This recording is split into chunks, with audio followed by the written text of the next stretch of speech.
Hello, welcome to my YouTube channel মোদকবাবুর চ্যানেলের মধ্যে আপনাদেরকে আবারও ওয়েলকাম। আজকে বন্ধুরা যেই টপিকটা নিয়ে আমরা কথা বলবো এটা হলো পালমপুর গ্রামের গল্প। এটা আমরা বাংলা ভার্সনের প্রথম এক্সপ্লেন আমরা করব। পরবর্তী নেক্সট আরেকটা ভিডিওর মধ্যে আমরা ইংলিশ ভার্সনে আমরা ভিডিওটা এক্সপ্লেন করব। বেঙ্গলি মিডিয়ামের জন্য এখন এটা আমি বোঝানোর চেষ্টা করব, আর ইংলিশ মিডিয়ামের জন্য আমি আলাদাভাবে আবার বুঝিয়ে দেব নতুন ভিডিওর মাধ্যমে। ঠিক আছে, তাহলে আমাদের আজকে ইকোনমিক্স পড়ব ক্লাস 9 ইকোনমিক্স চ্যাপ্টার 1 পালমপুর গ্রামের গল্প, দ্য স্টোরি অফ ভিলেজ পালমপুর। তাহলে ঠিক আছে বন্ধুরা, এটা আমরা পড়া শুরু করি আস্তে আস্তে। বন্ধুরা, এখানে সংক্ষিপ্ত বিবরণ আমরা প্রথমে দিয়েছি। আচ্ছা, উৎপাদক সম্পর্কে কিছু প্রাথমিক ধারণা প্রদানের জন্য পালমপুর গ্রাম একটা কাল্পনিক গ্রামের উপস্থাপনা করেছে। বন্ধুরা, এই গ্রামটা শুধুমাত্র একটা কাল্পনিক গ্রাম। ঠিক আছে, কৃষিকাজ হলো পালমপুর গ্রামের কি প্রধান কাজ, হলেও অন্যান্য কাজকর্ম যেমন দেখো, কৃষিকাজের সাথে সাথে পালমপুর গ্রামের মধ্যে দুগ্ধ উৎপাদন, পরিবহন ইত্যাদি সামান্য মাত্রায় প্রচলিত আছে। এইসব উৎপাদনের কাজে বিভিন্ন ধরনের সম্পদের প্রয়োজন, যেমন প্রাকৃতিক সম্পদ, মনুষ্যসৃষ্ট উপকরণ, অর্থ, মানুষের কর্মপ্রচেষ্টা ইত্যাদি। পালমপুরের গল্প হতে আমরা জানতে পারবো গ্রামে বিভিন্ন পণ্য সেবা উৎপাদনের জন্য কিভাবে বিভিন্ন সম্পদের সমন্বয় সাধন করা হয়ে থাকে।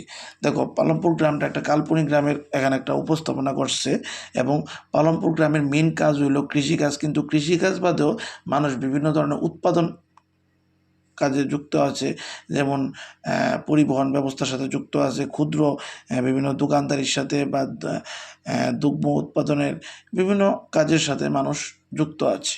ঠিক আছে, আমরা পরবর্তী পয়েন্টটার থেকে আমরা শুরু করি। আচ্ছা, ভূমিকা দেখো, প্রতিবেশী গ্রামগুলি ও শহরগুলির সঙ্গে সাধারণত পালমপুরের সুন্দর যোগাযোগ ব্যবস্থা রয়েছে। মানে পালমপুরের আশেপাশে যে গ্রামগুলো আছে তাদের সাথে ভালো যোগাযোগ ব্যবস্থা সাধারণত পালমপুরের আছে। পালমপুর থেকে দেখতে পাচ্ছ নি, দেখো তোমরা, পালমপুর থেকে 3 কিলোমিটার দূরে রয়েছে রায়গঞ্জ। মনে রাখতে হবে পালমপুর থেকে কত কিলোমিটার দূরে রয়েছে রায়গঞ্জ, 3 কিলোমিটার পরীক্ষাতে আসে, যা একটি বড় গ্রাম। এমসিকিউতে অনেক সময় দেয় ছোট গ্রাম না বড় গ্রাম, মনে রাখবে বড় গ্রাম। পালমপুরের সঙ্গে রায়গঞ্জ ও নিকটবর্তী ছোট শহর শাহপুরের সব ঋতুতে চলন উপযোগী সড়ক যোগাযোগ রয়েছে। মানে যে কোনো ঋতুতেই যোগাযোগ ব্যবস্থাটা ভালো আছে, রাস্তাঘাট থেকে সব কিছু ভালো।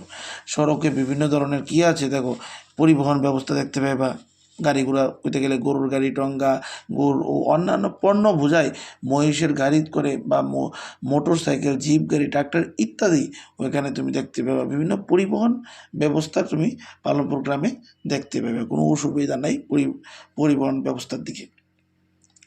দেখো বন্ধুরা, এই গ্রামে বিভিন্ন সম্প্রদায়ের প্রায় 450টি পরিবার বসবাস করে। এরকম কোশ্চেন আসে, পালমপুর গ্রামে মোট কতজন পরিবার বসবাস করে? মনে রাখবা 450টি। আমরা চ্যাপ্টার পড়াতে পড়াতে তোমাদেরকে 1 মার্কগুলো বা শর্ট এমসিকিউগুলো বলে দেব, যেগুলি বলবো 1 মার্ক 2 মার্ক পরীক্ষাতে এগুলি থাকবে। এগুলো এই জন্য চ্যাপ্টারটা ভালো করে মন দিয়ে বোঝার চেষ্টা করো। দেখো, গ্রামে 80টি পরিবার রয়েছে উচ্চ সম্প্রদায়ের। কয়টা পরিবার রয়েছে উচ্চ সম্প্রদায়ের? 80টি, যাদের মালিকানা রয়েছে অধিকাংশ জমি। মানে ম্যাক্সিমাম যে জায়গা জমিগুলো আছে 80টা পরিবারের মধ্যেই আছে। তাদের বাড়িগুলির মধ্যে বেশ কয়েকটি বড় বাড়ি, বাড়ি বড়, যেগুলি ইটের বা সিমেন্টের আস্তরণে তৈরি, কিছুটা বড় বাড়িতে থাকে, মানে সাধারণত 80টা পরিবার। ঠিক আছে, গ্রামের প্রায় 1/3 বলতে গেলে 3 ভাগের 1 ভাগ মানুষ দলিত বা গ্রামের এক কোণে মাটি বা খড়ের তৈরি ছোট বাড়িতে থাকে। মানে 3 ভাগের 1 ভাগ মানুষ কি বলতে গেলে দলিত বা গরিব, যারা মাটি এবং খড়ের তৈরি ছোট ছোট বাড়ির মধ্যে থাকে। অধিকাংশ বাড়িতে বিদ্যুৎ সংযোগ রয়েছে। মানে ম্যাক্সিমাম পালমপুর গ্রামের ভিতরে ম্যাক্সিমাম বাড়ির ভিতরে কারেন্টের ব্যবস্থা আছে।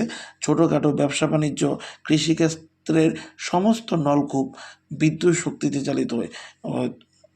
উদাহরণ হিসেবে মোটর চালাতে গেলে কি বিদ্যুৎ লাগে আমরা জানি, এরকম ছোটোখাটো যে যন্ত্রপাতি আছে সব কিছু কি বিদ্যুতের মাধ্যমে ওইখানে সাধারণত সুযোগ নিয়ে থাকে। আচ্ছা, পালমপুরের মধ্যে 2টি প্রাথমিক বিদ্যালয় ও একটি উচ্চ বিদ্যালয় রয়েছে।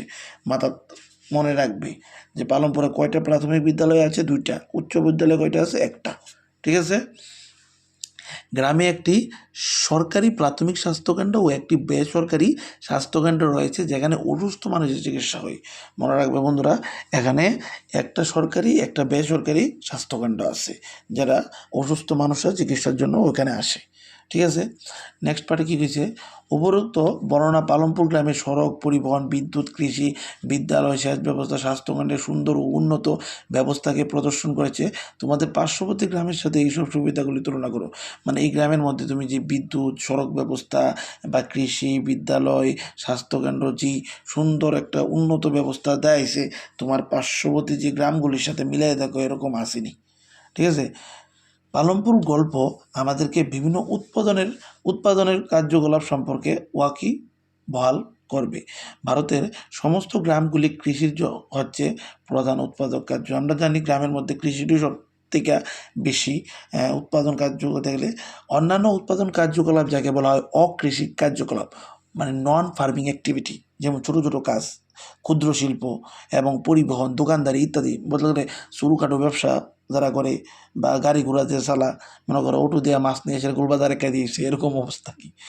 মানে কেউ আমি শুরু করাইতেছি না, মানে পরিবহন ব্যবস্থা। মনে করো একটা ব্যক্তি এখান থেকে গোলবাজার নিতেছে সবজি, গোলবাজারতে টাহার তোলা নিতেছে, মানে পরিবহন ব্যবস্থা। ঠিক আছে। আর পরিবহন এবং দোকানদারি ইত্যাদি ছোটোখাটো দোকান। ঠিক আছে। এটা নন ফার্মিং অ্যাক্টিভিটি বলা হয় গেলাম। উৎপাদনের সম্পর্কে কিছু সাধারণ বিষয়ে জানার পর আমরা উভয় ধরনের কার্যকলাপের উপর আলোকপাত করব। এরপরের পিছিয়ে দিকে কী আছে? উৎপাদনের উপকরণ। এখান থেকে বন্ধুরা 4-এর মান আসে, খুব সম্ভাবনা থাকে এখান থেকে আসার। আচ্ছা, এটা আমরা একটু পড়ার চেষ্টা করি। উৎপাদনের মূল লক্ষ্য হলো আমাদের প্রয়োজনীয় পণ্য ও সেবা উৎপাদন করা। পণ্য ও সেবা উৎপাদনের জন্য 4টা উপকরণ প্রয়োজন। কিতা? প্রথমত উপকরণটি হলো জমি। আচ্ছা বন্ধু, জমি ছাড়া কিতা করতে পারবা গো? তুমি যদি মনে করো আমি একটা কোম্পানি খোলার একটা প্ল্যান করছি, আর যে কোনো কোম্পানি খুলতে গেলেও তো আমার জমি লাগবো। এখন আমি ধান লাগাবো, ধান কি আকাশে লাগাইতে পারবো? না। কই লাগাই দিব? নিশ্চয়ই জমির মধ্যে লাগাই দিব। মানে ল্যান্ড ইম্পর্টেন্ট বলতে গেলে, এবং অন্যান্য প্রাকৃতিক সম্পদও দরকার। কারণ আমাদের জমি আছে বা ধান গাছ লাগানো, ধানও আছে, জল নাই। ঠিক আছে। কোনো সার নাই, তাহলে কি গাছ হইব? হইতো না গেলাম। তাহলে প্রাকৃতিক সম্পদ যেমন জল, বনজ সম্পদ, খনিজ সম্পদ ইত্যাদি দরকার করলাম। এখানে দেখো দ্বিতীয় উপকরণটি হলো শ্রমিক।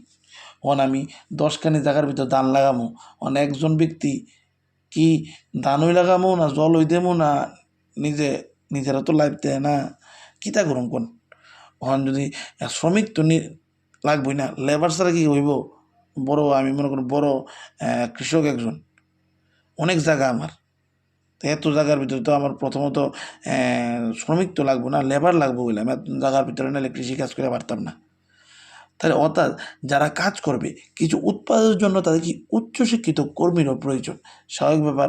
আমি এখানে গ্রামের কৃষকের তুলনা করতেছি না, আমি এখানে মনে করো একটা কোম্পানির কথা কইতেছি। ধরো ওখানে উচ্চশিক্ষিত কর্মীর প্রয়োজন হয়। একটা কোম্পানির ভিতরে কি সব কি লেবারলি হয়ে যাবো কেন? কিছু হিসাবপত্র জানার মতন লোক দরকার, যারা হিসাবপত্র রাখবো সব কিছু। বা অন্যান্য কাজে বা কৃষিক্ষেত্রে মনে করো আমার মনে করো কয়েকশো কানি বাগান, এটাতে কত পরিমাণে ধান হইতেছে, কত পরিমাণে বিক্রি হইতেছে, সেটা তো হিসাব করার লেগে আমার লোক লাগবো না। আমি একলা তো পুরোটা পারতাম না, এটা মাথায় রাখতে হইব না। তাহলে প্রত্যেক শ্রমিকের উৎপাদনের জন্য তাদের কি প্রয়োজনীয় শ্রমও দিতে হইব না, এবং অন্যান্য কাজের জন্য সাধারণ শ্রমিক প্রয়োজন, যারা শারীরিক শ্রম প্রদান করবে। শারীরিক শ্রম বলতে গেলে মনে করো এক স্থান থেকে অন্য স্থানে মাল নিয়ে যাবে।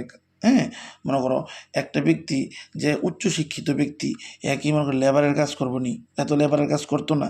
জানি কোনো কাজই ছোটো না, বাট এখানে একজন উচ্চশিক্ষিত ব্যক্তিরে উচ্চশিক্ষিত ব্যক্তির মতন মর্যাদা দিতে হইব, এটাও আমাদের মাথায় থাকতে হইব। তা প্রত্যেক শ্রমিককে কী করতে হইব? তাদের কাম অনুযায়ী তারা গেলাম শ্রম পাইব, মানে বেতন পাইব। ঠিক আছে। দ্বিতীয় উপকরণ গেল। তৃতীয় উপকরণ কিতা? ভৌত মূলধন, মানে ফিজিক্যাল ক্যাপিটাল। কিতা কইছি জানি? উপকরণের বিভিন্ন স্তরে যে ভিন্ন উপকরণ প্রয়োজন কি কি বিষয় এই ভৌতিক মূলধন মধ্যে আসে দেখো। যে ভৌতিক মূলধনের ভিতরে বন্ধুরা যন্ত্রপাতি, যে কোনো কিছুর ভিতরে যন্ত্রপাতি লাগবো, মেশিন লাগবো, বিল্ডিং লাগবো। যন্ত্রপাতির মধ্যে আছে অতি সাধারণ, যেমন কৃষকের লাঙ্গল থেকে শুরু করে আধুনিক যন্ত্রপাতি যেমন জেনারেটর, কম্পিউটার, টারবাইন ইত্যাদি। যন্ত্রপাতি ও কারখানা ইত্যাদি দীর্ঘদিন উৎপাদনের কাজে ব্যবহার করা যায় এবং তাদেরকে বলে স্থায়ী মূলধন। বন্ধুরা স্থায়ী মূলধন কি কারেকো, যে জিনিসটা আমরা দোকান থেকে কেনার পরে দীর্ঘদিন ব্যবহার করতে পারি। কী হয়েছি, যে জিনিসটা আমরা কেনার পরে দীর্ঘদিন ব্যবহার করতে পারি তাকেই স্থায়ী মূলধন বলে।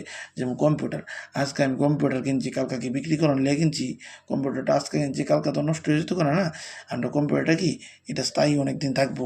বা টারবাইন কো বা বিভিন্ন ধরনের জেনারেটর কো, এটি তো একদিনের জন্য কিনে না, এটি অনেক দিনের লেগে আমরা সাধারণত কিনা থাকি, যেটা মানে তাকেই আমরা সাধারণত কি স্থায়ী মূলধন বলে থাকি।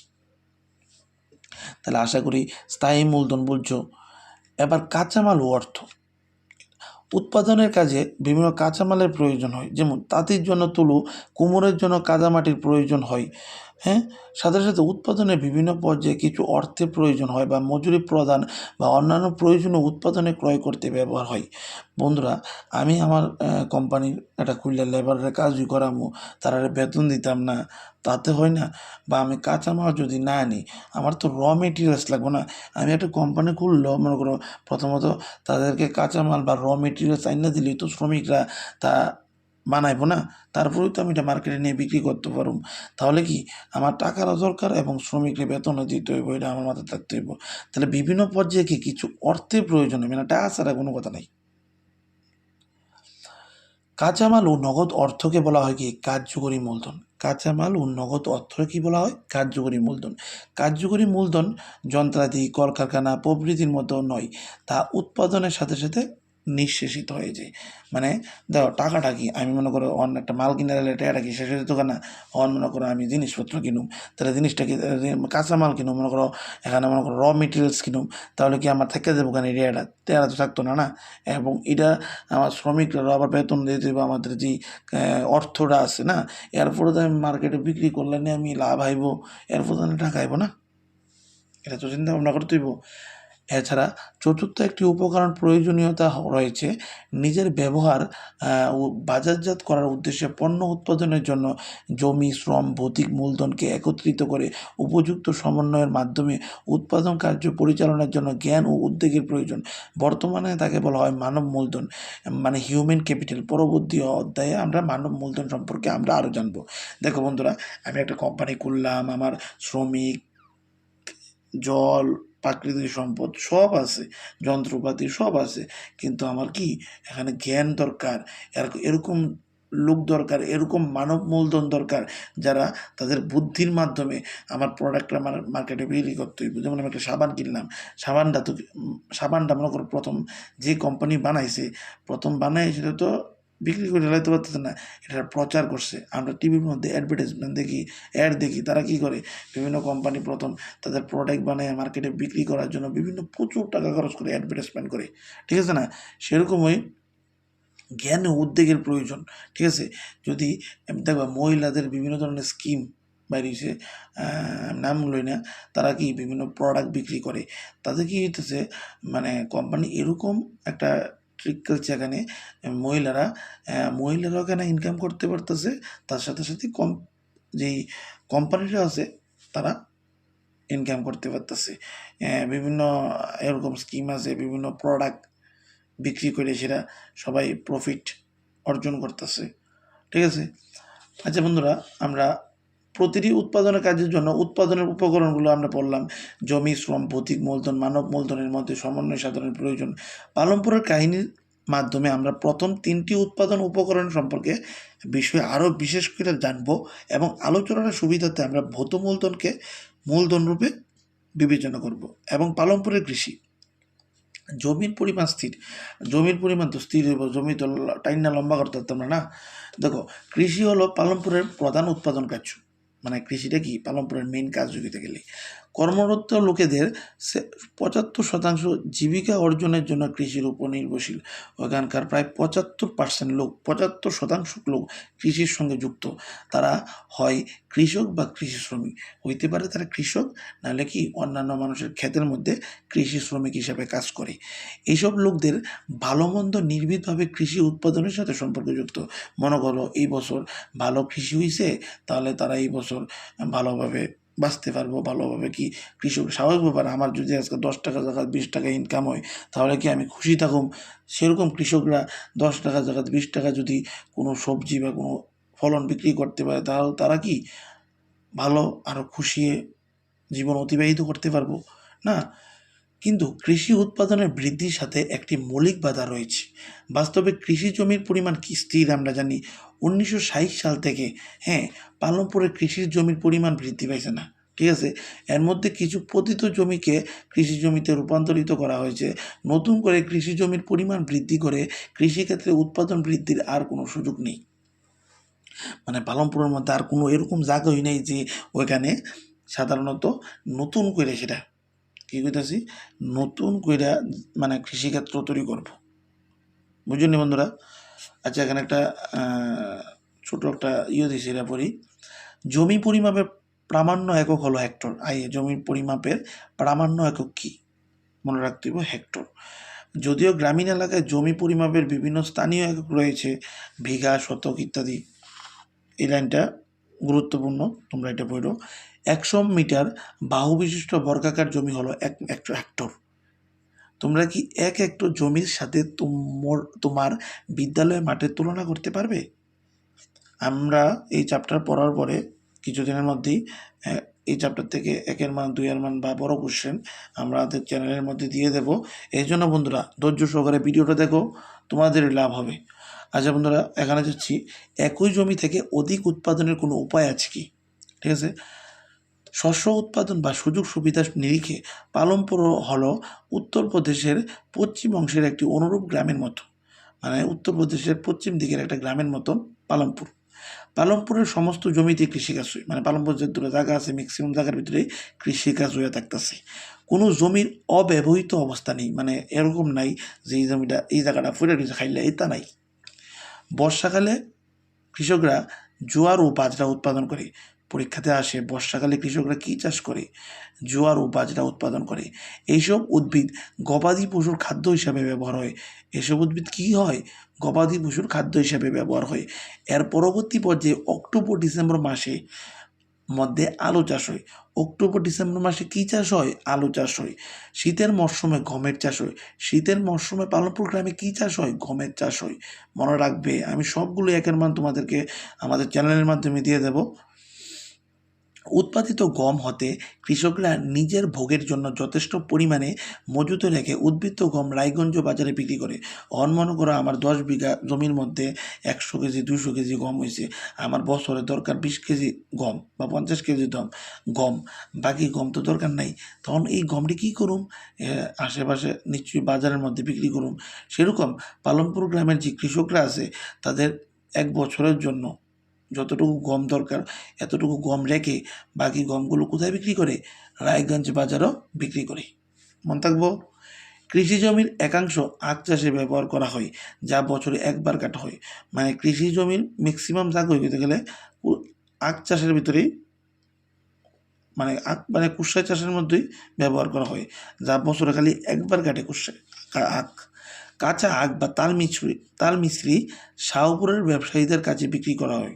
দেখো, কাঁচা আখ বা তাল মিশ্রি কোথায় বিক্রি করা হয়? শাহপুরের ব্যবসায়ীদের কাছে বিক্রি করা হয়। ধৈর্য সহকারে এবং দেখো, পালনপুরে উন্নত জলসেচ ব্যবস্থার জন্য কৃষকরা বছরে 3 ধরনের শস্য উৎপাদন করতে সমর্থ হয়। দেখো, পালনপুরে উন্নত জলসেচ ব্যবস্থার জন্য কৃষকরা বছরে কতবার চাষ করে? 3 বার। 3 ধরনের শস্য উৎপাদন করে থাকে। পালনপুরে পূর্বে বিদ্যুৎ ছিল, পালনপুরে আগেও কারেন্ট সাধারণত ছিল। এর ফলস্বরূপ জলসেচ ব্যবস্থার পরিবর্তন ঘটেছে। পূর্বে গ্রাম্য কুয়া থেকে জল তুলে ছোট ছোট ক্ষেতগুলিতে জলসেচ করা হতো। মানে আগে কী করা হতো? ছোটো ছোটো কুয়ার থেকে জল উঠায় সেটা গ্রামের ভিতরে ক্ষেতের ভিতরে জল দিয়ে হইতো, কিন্তু মানুষ লক্ষ্য করলো যে বিদ্যুৎ চালিত নলকূপের সাহায্যে কী করব, অনেক বেশি জমিতে দক্ষতার সাথে জলসেচ করা যায়। ওই দেখো, যদি মোটর টোটরের সাহায্যে কি আমরা যদি একবার মোটর লাগাই দিই, তাহলে ধুম দেখবা কি স্পিডে জল ছাড়বো, পরে ক্ষেতের পর ক্ষেতে জলে ফ্লাড হয়ে যাবো গা, ঠিক আছে না? সরকার প্রথম কয়েকটি নলকূপ স্থাপন করলো, এরপর কৃষকরা কী করছে, স্ব-উদ্যোগে নলকূপ স্থাপন করতে শুরু করে। ফলস্বরূপ 1970-এর দশকের মধ্যভাগে 200 হেক্টরের সম্পূর্ণ এলাকা জলসেচের আওতায় এসে যায়। 1970-এর দিকে 200 হেক্টরের বেশি জায়গা। ভারতের সব গ্রামে জলসেচের উন্নত ব্যবস্থা নেই। নদী তীরবর্তী, সমুদ্র উপকূলবর্তী অঞ্চলে জলসেচ ব্যবস্থা খুব উন্নত। তুলনায় মালভূমি অঞ্চলে, বিশেষত দাক্ষিণাত্যের মালভূমিতে সেচ ব্যবস্থা খুবই অনুন্নত। দেশে বর্তমানে 40% কম জমি সেচের আওতায় রয়েছে। অবশিষ্ট অংশে কৃষি মূলত বৃষ্টিপাতের উপর নির্ভরশীল। দেখো, জলের সমস্যাটা বন্ধুরা আমাদের ভারতবর্ষের বিভিন্ন স্টেটের মধ্যেই সমস্যাটা আমরা জানি। সব জায়গাতে তো সাধারণত নলকূপের ব্যবস্থা নেই। অনেক জায়গার মধ্যে বৃষ্টির উপরেই তারা বসবাস মানে নির্ভরশীল থাকে। আচ্ছা, নিচের পাটে যাচ্ছি আমরা। এখানে একটা ভেরি ভেরি ইম্পর্টেন্ট, এখান থেকে পরীক্ষাতে আসে, বহু ফসলি চাষ কাকে বলে। তাহলে বন্ধুরা এখানে আমি দেখো তীর চিহ্নটা দিচ্ছি। একই জমিতে বছরে একের বেশি ফসল উৎপাদন পদ্ধতিকেই বলে বহু ফসলি চাষ। মানে একটা জমির ভিতরে একটার বেশি তুমি চাষ করলেই সেটাকেই বলা হয় কি, বহু ফসলি চাষ। কী দেখছি, একটার বেশি চাষ করলেই তাকে বলা হয় বহু ফসলি চাষ। একটি নির্দিষ্ট পরিমাণ জমিতে উৎপাদন বৃদ্ধির একটি সাধারণ পদ্ধতি হলো বহুফসলি চাষ। পালনপুরে সমস্ত কৃষক বিগত 15-20 বছরে একই জমিতে বছরে কমপক্ষে 2টি মুখ্য ফসল উৎপাদন করে। মানে বছরে মিনিমাম 2টা ফসল উৎপাদন করতেছে। মনে করো ধান, ভুট্টা বা গম, এরকম 2টা ফসল করতেছে। আবারও তৃতীয় ফসল হিসাবে আলু চাষ করতেছে। মনে করো প্রথম ধান লাগাইলো, ধান কাটলো, গম লাগাইলো, গম কাটলো, এবং তৃতীয় ফসল কিতা লাগাইতেছে, আলু লাগাইতেছে। মানে পালনপুরে প্রায় 15-20 বছর ধরে কৃষকরা 3 ধরনের চাষ সাধারণত করে থাকতেছে। 2টা মুখ্য ফসল, একটা আলু চাষ, এরকম, ঠিক আছে। আমরা এরপরে পৃষ্ঠা যাচ্ছি। দেখো এই উপরে আছে কি না, না এখানে, এই পদ্ধতিতে কোনো একটি নির্দিষ্ট জমিতে একটি মরশুমে উৎপাদিত ফসলের পরিমাণ করা হয়। 1960-এর দশকের মধ্যভাগ পর্যন্ত চিরাচরিত বীজে চাষাবাদ করা হতো, তাতে উৎপাদন কম হতো। দেখো, আজকে থেকে 1960-এর দশকে কৃষকরা কী করতো, তখনকার তো টেকনোলজি সেরকম ছিল না। তখন লাঙ্গল বা ওই এখনের দিনে যেমন সার, কীটনাশক, উচ্চ ফলনশীল বীজ, HYB সিড, এরকম ট্রাক্টর, বিভিন্ন কিছুই ছিল না। তার কারণে কৃষকরা কি সেরকম কৃষিকাজ করার পরও মুনাফা লাভ করতে পারতো না, বা তারা কি এরকম ইনকাম করতে পারতো না। কিন্তু চিরাচরিত বীজে কম জলসেচের প্রয়োজন হতো, মানে এর ভিতরে জলও কম দিতে হতো, কিন্তু কৃষকরা জমির সার হিসাবে গোবর ও অন্যান্য জৈব সার ব্যবহার করতো। মানে 1960-এর দশকে কৃষকরা কী করতো, জমির মধ্যে সার প্রয়োগ করতো, গোবর বা অন্যান্য জৈব সার প্রয়োগ করতো। কিন্তু এইসব উপকরণ কিছুই বাজার হতে কেনা হতো না, এবং তা কৃষকরা নিজেরাই তৈরি করতো। গোবর কিন্তু বাজার পাওয়া যেত নি তখনকার। সাধারণত গোবর কি, গরুর এগুলো ক্ষেতের মধ্যে দেওয়া হতো। 1960-এর দশকের শেষের দিকে, মানে 1960-এর শেষের দিকে ভারতীয় কৃষকরা উচ্চ ফলনশীল বীজ, মানে HYB, গম ও ধান বীজ ব্যবহারের মাধ্যমে সবুজ বিপ্লবের সূচনা করে, মানে গ্রিন রেভলিউশনের সূচনা করছিল।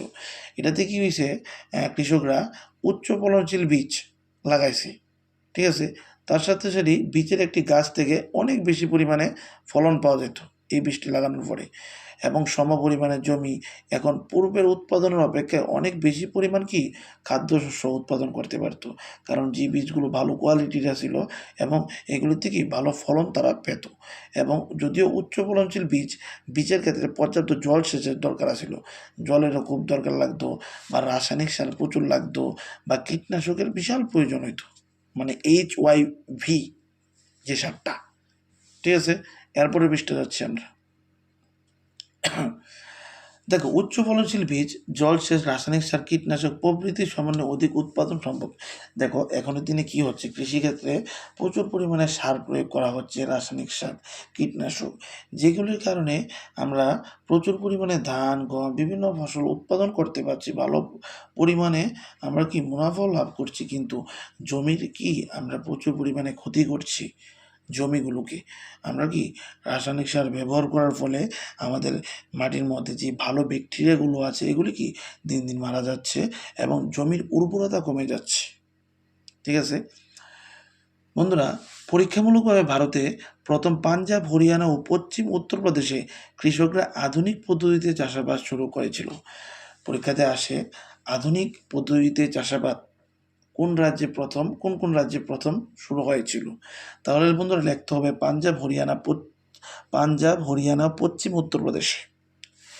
এইসব অঞ্চলে কৃষকরা জলসেচের জন্য নলকূপ স্থাপন করেছিল এবং কৃষিতে উচ্চ ফলনশীল বীজ, সার, রাসায়নিক সার, কীটনাশক ব্যবহার করেছিল। এদের মধ্যে কেউ কেউ কৃষি যন্ত্রপাতি যেমন ট্রাক্টর, ও ঝাড়াই যন্ত্র ক্রয় করেছিল, যার সাহায্যে দ্রুত জমি কর্ষণ বা ফসল সংগ্রহ করা যেত। এর পুরস্কার স্বরূপ তারা অধিক গম উৎপাদন করেছিল।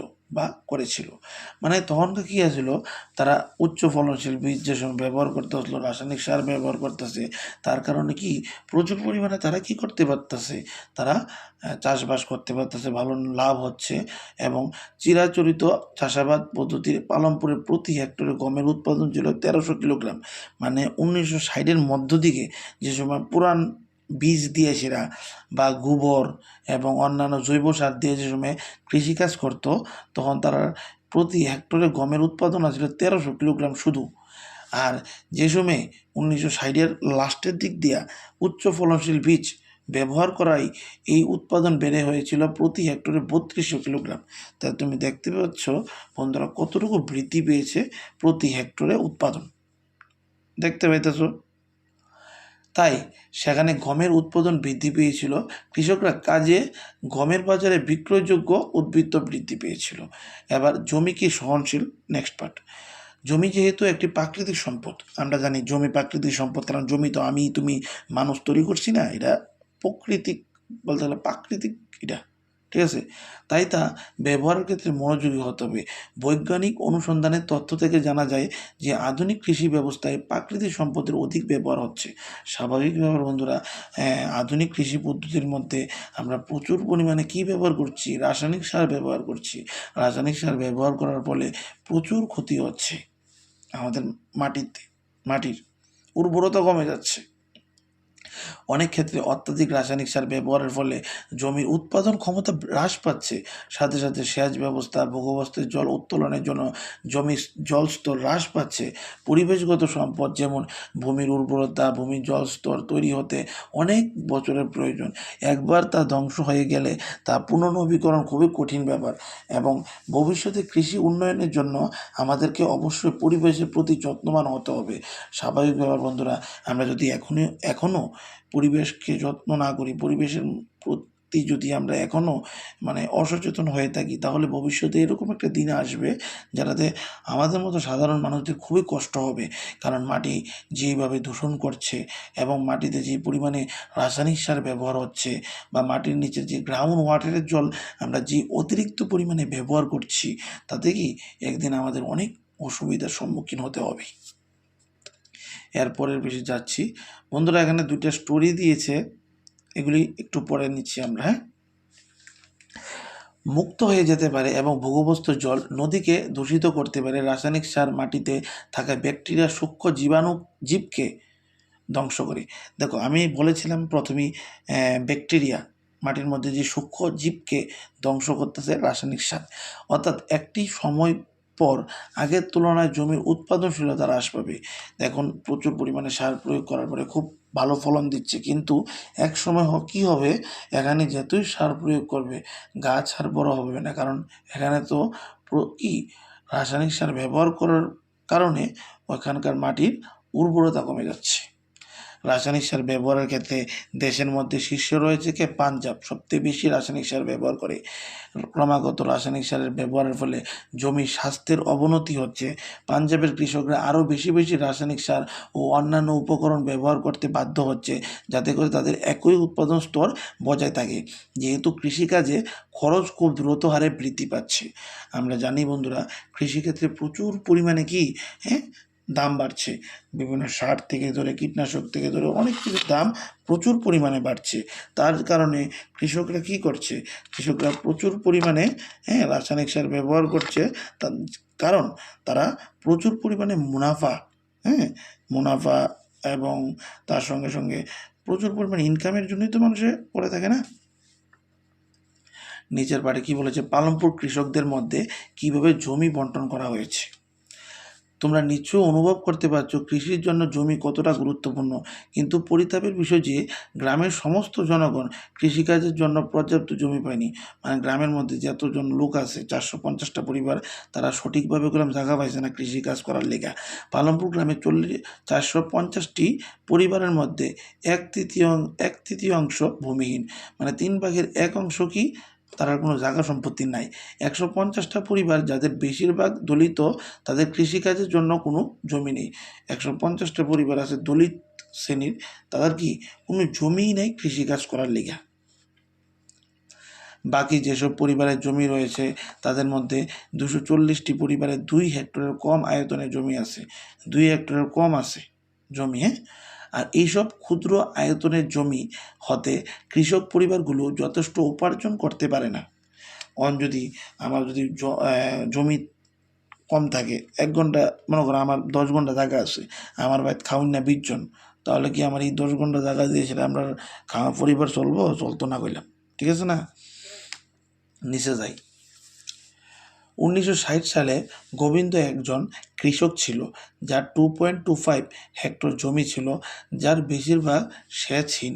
তার 3 পুত্রের সাহায্যে গোবিন্দ এই জমি চাষ করত। গোবিন্দর কয় পুত্র? 3 পুত্রের মাধ্যমে জমিটা চাষ করত। যদিও তারা স্বাচ্ছন্দ্যে জীবনযাপন করতে পারত না, মানে খুব আরামে জীবনযাপন করতে পারতো না, তারপরেও তারা তাদের একটি মহিষের থেকে প্রাপ্ত কিছু অতিরিক্ত আয় হতে পরিবারের ভরণ পোষণ করতো। মানে মহিষের থেকেও কিছু ইনকাম হইতো, দুধ মুধ বেচা হইতে পারে। কয়েক বছর পর গোবিন্দর মৃত্যুর পর এই জমি 3 পুত্রের মধ্যে ভাগ হয়ে যায়। 3 পুত্রের মধ্যে জমিটা ভাগ হয়ে গেছে। প্রত্যেক ভাগে যে জমি পড়ে তার পরিমাণ মাত্র 0.75 হেক্টর। মানে 3টা পুত্রের মধ্যে প্রতিটা পুত্র 0.75 হেক্টর করে জমি পাইছে। তাহলে অত্যাধুনিক সেচ ব্যবস্থা বা আধুনিক কৃষি পদ্ধতি ব্যবহার করেও গোবিন্দর পুত্ররা জমি থেকে তাদের জীবিকা নির্বাহ করতে পারতো না। বছরের বিভিন্ন সময় তাদেরকে অতিরিক্ত কাজের সন্ধান করতে হতো। দেখো, অত্যাধিক পরিমাণে রাসায়নিক সার কীটনাশক ব্যবহার করেও সেরকম টাকা ইনকাম করতে পারতো না এর দূর জমির থেকে। তার জন্য বছরের বিভিন্ন দিন তারা কাজের সন্ধানে অন্যান্য খানে যাইতে হইতো। দেখো বন্ধুরা, কী হয়েছে, চিত্রে তোমরা দেখতে পাচ্ছ বিশাল সংখ্যক ক্ষুদ্র জোট জমি গ্রামে বিক্ষিপ্তভাবে অবস্থিত। ক্ষুদ্র চাষিরা ওইসব জমি চাষ করে থাকে। অন্যদিকে গ্রামের অর্ধেকের বেশিরভাগ জায়গা জুড়ে বড় জোট জমি রয়েছে। পালমপুরে মাঝারি এবং বৃহৎ কৃষক পরিবার রয়েছে। মাঝারিও আছে, বৃহৎ মানে বড় কৃষকও আছে। 60টি যারা 2 হেক্টরের বেশি জমি চাষ করে। দেখো, 60টির মতন পরিবার আছে 2 হেক্টরের বেশি জমি চাষ করে। কিছু কিছু বৃহৎ মানে বড় কৃষক আছে যারা জমির পরিমাণ 10 হেক্টরের তার বেশি, বুঝলি? মানে এরকমও কৃষক আছে যারা 10 হেক্টর না তার বেশি জমি, ঠিক আছে। এরপরে বন্ধুরা, কে শ্রম দেবে? দেখো, জমির পর শ্রম হচ্ছে উৎপাদনের প্রয়োজনীয় উপকরণ। দেখো বন্ধুরা, আমি একটা ধান লাগাই নিলাম আমার ক্ষেতের মধ্যে, কিন্তু ধান লাগাইলে তো শুধু গাছ হয়ে যেত না, তার নির্দিষ্ট সময় অন্তর অন্তর সার প্রয়োগ করতে হইব।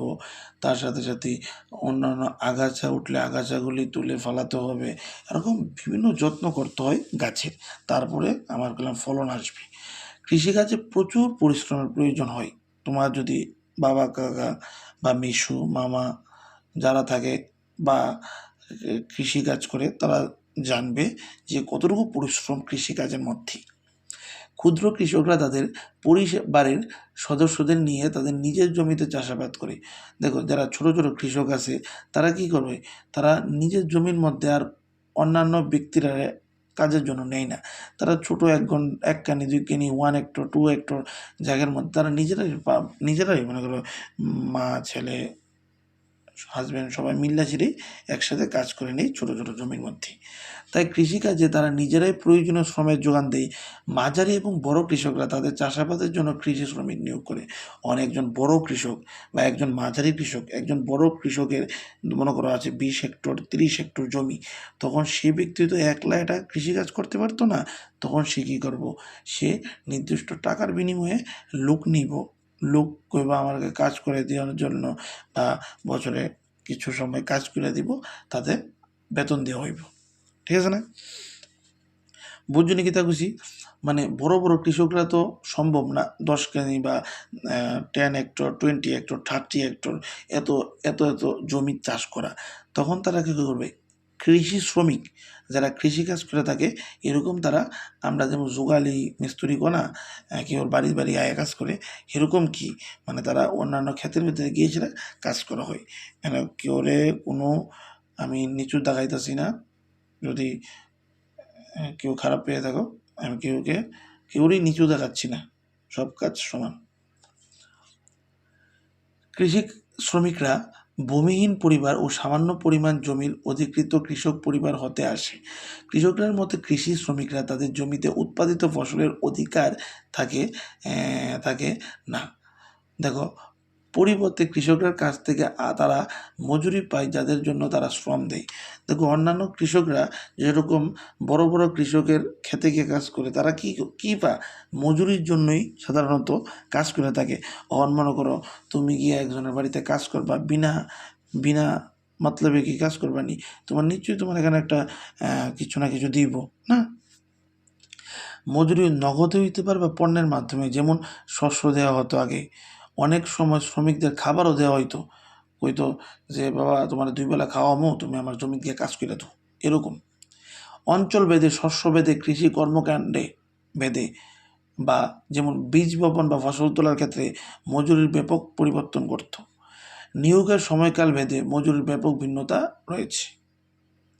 একটা স্টোরি আছে, এটা ফেরালি ডালা রামকলি ও গ্রামের দরিদ্র শ্রেণীর প্রতিবেশী। দেখো আজকাল কাজ পাওয়া খুব কঠিন, কেবল বৃহৎ চাষিরাই আমাদের নিয়োগ করেন, তাও খুব অল্প দিনের জন্য।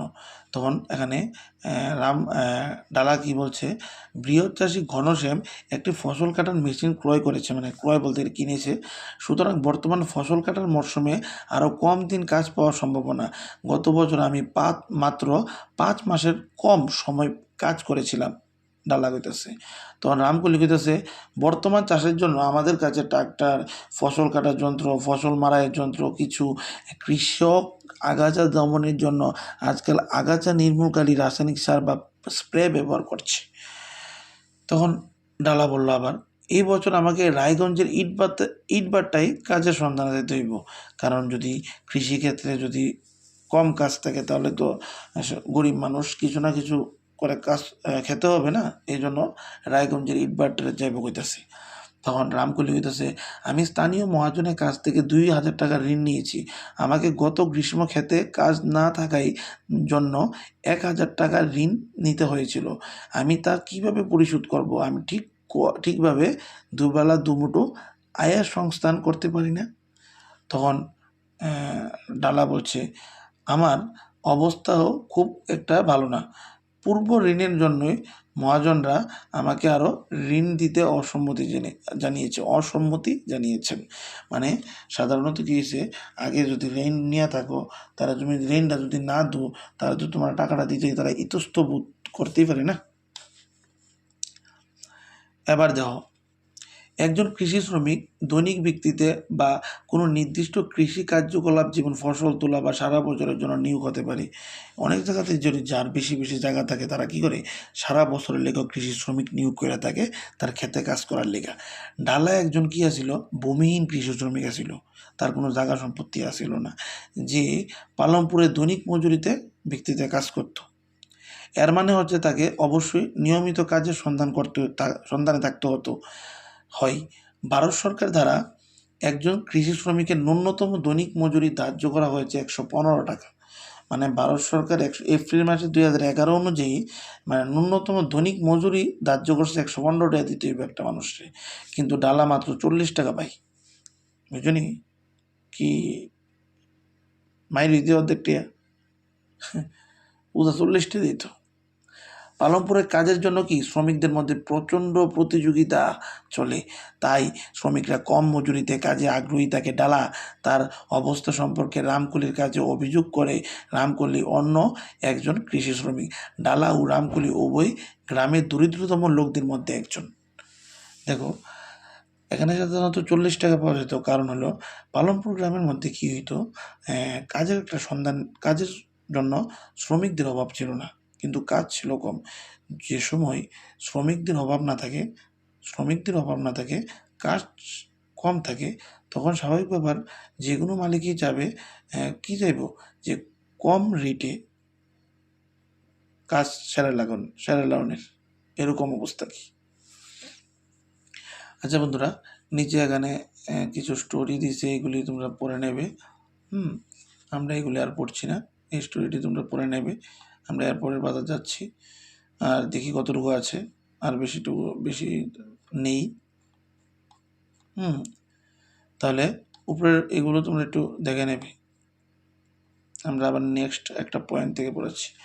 দেখো, উদ্বৃত্ত কৃষি বা পণ্যের বিক্রয়। ধরা যাক কৃষকরা উৎপাদনে 3টি উপকরণ ব্যবহার করে নিজ হাতে গম উৎপাদন করে। গম কাটার পর কি উৎপাদন প্রক্রিয়াটি সম্পূর্ণ হয়? কৃষকরা এই গম নিয়ে কী করবে? উৎপাদিত গমের একাংশ তারা নিজেদের পারিবারিক ব্যবহারের জন্য রেখে উদ্বৃত্ত অংশ বিক্রি করবে। স্বাভাবিক ব্যাপার, গম যদি আমি প্রচুর পরিমাণে আমার ক্ষেতের মধ্যে উৎপাদন হয়, তাহলে সব গম তো আমার দরকার লাগবে না। আমার 1 বছরে যতটুকু গম দরকার অতটুকু গম আমি রেখে বাকি গমটা কী করব, বাজারে বিক্রি করে দেব। সবিতা ও গোবিন্দর পুত্রের মতো ক্ষুদ্র চাষিদের সামান্য পরিমাণ গম কিছু উদ্বৃত্ত থাকে, কারণ তাদের মোট উৎপাদন কম এবং এর বেশিরভাগ অংশ তাদের পরিবারের প্রয়োজনের জন্য রাখা হয়। তাই মাঝারি এবং বড় চাষিরা বাজারে গম সরবরাহ করে এবং গরুর গাড়ি ভর্তি গমের বোঝা বাজারে নিয়ে যাওয়া হচ্ছে। ব্যবসায়ীদের এই গম বাজার থেকে কিনে পুনরায় শহর বা গ্রামের দোকানদারদের কাছে বিক্রি করা হয়। দেখো, এখন আমার কাছে প্রচুর গম আছে, আমি আমার বুঝ মতো রাইখা সেটা বাকিটা কই একটা শহর বা আমার আশেপাশে যে বাজার আছে ওইখানে বিক্রি করে দেবো। ওইখান থেকে আবার কি ছোটো ছোটো দোকানদাররা বা ছোটো ছোটো শহরের ব্যবসায়িকরা এগুলো কিনে নিয়ে আবার এগুলো বিক্রি করবে এখানে। এরকমভাবেই তো হচ্ছে না। এবার এখানে একটা পড়ছি, ধনী কৃষক তেজপাল সিং এর কাছে তার সমস্ত জমি থেকে প্রাপ্ত 350 কুইন্টাল উদ্বৃত্ত গম আছে। সে তার উদ্বৃত্ত গম রায়গঞ্জ বাজারে বিক্রি করে ভালো রোজগার করে। তেজপাল সিং তার আয় দিয়ে কী করবে, এত টাকা দিয়ে কী করবো? গত বছর তেজপাল সিং তার বেশিরভাগ অর্থ কী করছিল, টাকা কী করছিল, ব্যাংকে জমা করছিল। পরবর্তী সময়ে সে এই টাকা দিয়ে কী করছে, সবিতার মতো কৃষকদের ঋণ হিসাবে দিতে ব্যবহার করে, যাদের ঋণের প্রয়োজন। মনে করো যার ঋণ দরকার তাদেরকে ঋণ দিত, ঠিক আছে, মানে ঋণ হিসাবে দিত কি বলতে গেলে সুদ। মনে করো আমাদের 10 লাখ টাকা আছে, আমি 1 লাখ দ্বারা সুদে লাগিয়ে রাখছি, আমি ওখান থেকে সুদ পাবো, এরকম কি। সে পরবর্তী মৌসুমে কৃষকদের প্রয়োজনীয় কার্যকরী মূলধন হিসেবে টাকা ব্যবহার করছিল এবং এই বছর তেজপাল সিংয়ে তার উপার্জনে অপর একটি ট্রাক্টর কিনতে ব্যবহার করার কথা পরিকল্পনা করছে। মানে এই বছর যে ইনকামটা হইব এটা দিয়ে একটা কী প্ল্যান করছে, একটা ট্রাক্টর কিনবো। অপর ট্রাক্টরটি তার স্থির মূলধন বৃদ্ধি করবে। স্বাভাবিক ব্যাপার, এই ট্রাক্টরের সাহায্যে সে ট্রাক্টরটা অন্য কোনো ভাড়াও দিতে পারবো বা তার ক্ষেতের মধ্যে ইউজ করতে পারবো না, তাতে তার সুবিধা অনেক হইব বা ভালো ইনকামও আরও বাড়বো। তেজপাল সিংয়ের মতো অন্য বড় বা মাঝারি চাষিরা তাদের উদ্বৃত্ত উৎপাদন বিক্রি করে। বড় বড় কৃষকরা তা এত তো দরকার নেই গম, না, তারা বাজারে বিক্রি করে এবং আয়ের একাংশ তারা কী করে, সঞ্চয় করে, জমা করে, পরবর্তী মরশুমে মূলধন ক্রয়ে ব্যবহার করে। পরবর্তী মরশুমে কী করে, মূলধন হিসাবে ব্যবহার করে। কিছু কৃষক তাদের সঞ্চয় গবাদি পশুর ট্রাক বা দোকান দিতে ব্যবহার করতে পারে। মানে তারা কিছু বড় বড় কৃষক কী করে, টাকাটা জমায়া এক হলে কোনো পশু কিনে, নাহলে ট্রাক কিনে, নাহলে দোকান দিতে ব্যবহার করে। নাকি তুমি যদি একখানা গম বিক্রি করো 2 লাখ টাকার, তাহলে নিশ্চয়ই তুমি 2 লাখ টাকাটা কাজে লাগাইবা, এক করে ব্যাংকে ফালে রাখবা, নাহলে এই 2 লাখ টাকা দিয়ে নিশ্চয়ই কোনো জিনিস কিনবে না। সে কী করছে, তার ব্যবসার ক্ষেত্রেই এটা ইউজ করছে। এইগুলো কৃষি বহির্ভূত কাজকর্মের মূলধন সৃষ্টি করে। এরপর তো কী হয়েছে, পালনপুরের কৃষি বহির্ভূত কাজকর্ম। আমরা জেনেছি যে কৃষিকাজ হচ্ছে পালনপুরের প্রধান উৎপাদন কার্য, আমরা জানি। আমরা এখন কৃষি বহির্ভূত কার্যকলাপের উপর আলোকপাত করব। পালনপুরে মাত্র 25% লোক আছে যারা কৃষির সঙ্গে নিয়োজিত আছে। দেখো এখানে আরেকটা পয়েন্ট দিচ্ছে, দুগ্ধ উৎপাদন বা অন্যান্য সাধারণ কার্যকলাপ। পালনপুরে অনেক পরিবারের একটি সাধারণ কাজ কি, দুগ্ধ উৎপাদন।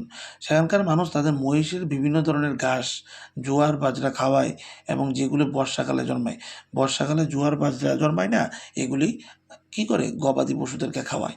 এবং দুধ কী করে, তারা দুধ নিকটবর্তী যে বড় গ্রাম রায়গঞ্জ বিক্রি করা হয়। এবং শাহপুরের শহরে 2জন ব্যবসায়ী রায়গঞ্জে একটি দুধ সংগ্রহশালা বা শীতলীকরণ কেন্দ্র খুলেছে,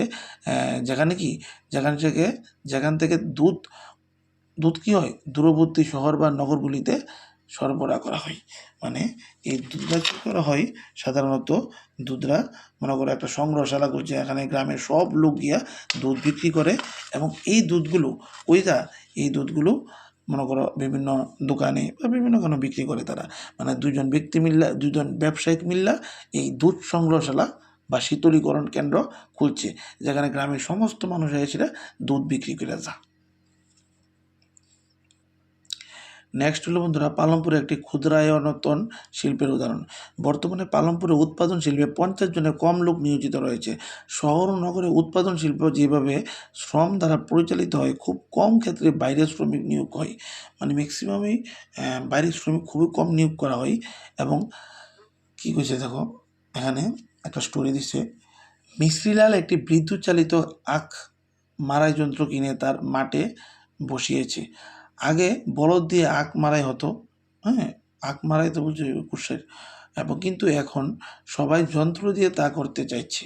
মিস্ত্রিলাল নিজেও অন্যের কাছ থেকে আখ কিনে মারাই করে তার থেকে গুড় তৈরি করছে, তারপর এইগুলো শাহপুরের ব্যবসায়ীদের কাছে বিক্রি করতেছে। এইভাবে মিস্ত্রিলাল সামান্য মুনাফা অর্জন করতেছে। এবার কী হয়েছে, পালনপুরে দোকানদাররা, পালনপুরে যে ব্যবসার কাজে বেশি লোক নিয়োজিত আছে, ব্যবসার ভিতরে অনেক লোক নিয়োজিত আছে। ব্যবসায়ীরা কী করতেছে, সবাই দোকানদার যারা শহরের পাইকারি বাজার থেকে বিভিন্ন পণ্য ক্রয় করে সেটা বিভিন্ন জিনিস কিনে সেটা গ্রামে বিক্রি করতেছে। মানে পাইকারি বাজার থেকে কিনতেছে কি, পাইকারি বাজার বলতে গেলে যেন কম দামে পাওয়া যায়। তোমরা দেখবে গ্রামে ছোট সাধারণ দোকান রয়েছে, যে কোনো গ্রামে দোকান থাকে যেখানে বিভিন্ন জিনিস বিক্রি করা হয়, যেমন চাল, গম, চিনি, চা পাতা, তেল, বিস্কুট, সাবান, দাঁতের মাজন, ব্যাটারি, মোমবাতি, খাতা, কলম, পেন্সিল, এমনকি কিছু কাপড় চোপড়ও। স্বল্প কিছু পরিবার যাদের বাড়ি বাস স্ট্যান্ডের কাছে, তারা সেখানে ছোট জায়গায় ছোট দোকান খুলেছে। তারা কি খাওয়ার জিনিস বিক্রি করে। এবার এখানে আরেকটা স্টোরি, কবির গ্রামে একটি কম্পিউটার প্রশিক্ষণ কেন্দ্র খুলেছে, মানে কম্পিউটার সেন্টার দেয় না, পোলাপান গিয়েছে কম্পিউটার শিখে। এবং কিছু বছর ধরে একটি বিরাট অংশের ছাত্রছাত্রী শাহপুর শহরে কলেজে পড়তে যাচ্ছে। করিম দেখলো যে গ্রামের অনেক ছাত্রছাত্রী শহরে কম্পিউটার প্রশিক্ষণ নিচ্ছে। গ্রামে 2জন মেয়ের কম্পিউটারের উপর ডিগ্রি রয়েছে। সে তাদের নিয়োগ করাই সিদ্ধান্ত নিয়েছে। সে বাজার লক্ষ্য করে কম্পিউটার কিনে তার বাড়ির সামনে ঘরে বসিয়েছে। উচ্চ বিদ্যালয়ের ছাত্রছাত্রীরা ভালো সংখ্যায় সেখানে যোগ দিচ্ছে। মানে স্বাভাবিক টেকনোলজির দুনিয়া, কম্পিউটার প্রশিক্ষণ কেন্দ্র বিভিন্ন জায়গাতেই আছে, কম্পিউটার সেন্টার, যেখানে কম্পিউটার শিখে বাচ্চারা গিয়া। এবার পরিবহন একটি দ্রুত উন্নয়নের ক্ষেত্র। দেখো, পালমপুর থেকে রায়গঞ্জের রাস্তার বিভিন্ন রকমের যানবাহন ওখানে চলাচল হয় আমরা জানি। রিক্সাওয়ালা এবং টাঙ্গাওয়ালা, জিপ, ট্রাক্টর, ট্রাক চালক এবং বাস গাড়ির চালক, এরা সবাই কি এই যানবাহন পরিষেবায় রয়েছে। তারা যাত্রী এবং মালামাল পরিবহন করে বা বিনিময়ে অর্থ পায়। স্বাভাবিক ব্যাপার, একজন গাড়ি মাধ্যমে এক স্থান থেকে অন্য স্থানে বিভিন্ন ধরনের মালামাল পরিবহন করতেছে বা যাত্রী পরিবহন করতেছে, নিশ্চয়ই টাকার জন্যই করতেছে না? বিগত বেশ কয়েক বছর যাবৎ পরিবহন শিল্পে নিয়োজিত লোকের সংখ্যা বাড়ছে। পরিবহন মানে সাধারণত গাড়ি ঘোড়া চালানোর ভিতরে প্রচুর লোক বাড়তেছে। নেক্সট আর লাস্ট একটা স্টোরি। কিশোর একজন কৃষি শ্রমিক। এরূপ অন্য শ্রমিকদের মতো কিশোরও যে মজুরি পায় তা দিয়ে তার পরিবারের প্রয়োজনীয়তা পূরণ করা কঠিন হয়। মানে যে বেতনটা পায় এটা দিয়ে সেটা চলাটা খুবই কঠিন হয়। কয়েক বছর পূর্বে মানে আগে কিশোর ব্যাংক থেকে একটা ঋণ নিছিল। ইহা ছিল একটি সরকারি প্রকল্প যার মাধ্যমে দরিদ্র ভূমিহীন পরিবারগুলোকে সস্তায় ঋণ দেওয়া হয়েছিল। মানে যারা দরিদ্র বা যারা জায়গা সম্পত্তি নাই তাদেরকে সস্তায় ঋণ দেওয়া হইতো। কিশোর ওই ঋণের টাকায় একটি মহিষ ক্রয় করেছিল, কিনছিল। সে এখন মহিষের দুধ বিক্রি করে। উপরন্তু সে একটি দুধ চাকার কি করছে, কাঠের গাড়ি মহিষের সাথে যুক্ত করেছে। কাঠের গাড়ি ২ চাকার যুক্ত করছে এবং তা বিভিন্ন মালপত্র পরিবহনে ব্যবহার করে। মানে একখান থেকে অন্যখানে মালপত্র নিয়ে আসা। সপ্তাহে একবার সে কী করে, কুমোরের জন্য গঙ্গার দিকে কাদামাটি আনে। কাদামাটি আনতে যায়। অন্য সময় সে গুড় বা অন্য কোনো পণ্য নিয়ে শাহপুরে যায়। প্রতি মাসে সে কিছু পরিবহনের কাজ পায়। মানে কোনো কিছু নেওয়া আনার কাজ পাইয়া থাকে। ফলস্বরূপ সে পূর্বের চেয়ে এখন অনেক বেশি আয় করতে সক্ষম হচ্ছে। মানে আগের থেকে এখন আরও বেশি আগের তুলনা ইনকাম করতে পারতেছে সে। তাহলে বন্ধুরা, আজকে এতটুকুই। আমরা পরবর্তী আরেকটা ভিডিওতে এই চ্যাপ্টারের বিভিন্ন কোশ্চেন, ছোট, শর্ট, বড় কোশ্চেন আমরা দেব। তাহলে ভিডিওটা অনেক লম্বা হয়ে গেছে ভিডিওটা তোমরা ধৈর্য সহকারে দেখো, তাহলে তোমরা ভালো করে বুঝতে পারবে। এখানে পুরোটা চ্যাপ্টারে বোঝানো হয়েছে। যদি ভিডিওটা ভালো লাগে লাইক, কমেন্ট, সাবস্ক্রাইব করবে এবং শেয়ার করে দেবে তোমরা তোমাদের বন্ধুদের সাথে এবং যতটুকু পারো আমার সাপোর্ট করার চেষ্টা করবে। ঠিক আছে বন্ধুরা, আজকের জন্য এতটুকুই। পরবর্তী ভিডিওতে আবারও দেখা হবে অন্যান্য টপিক নিয়ে। আজকের জন্য বাই। বন্দে মাতরম।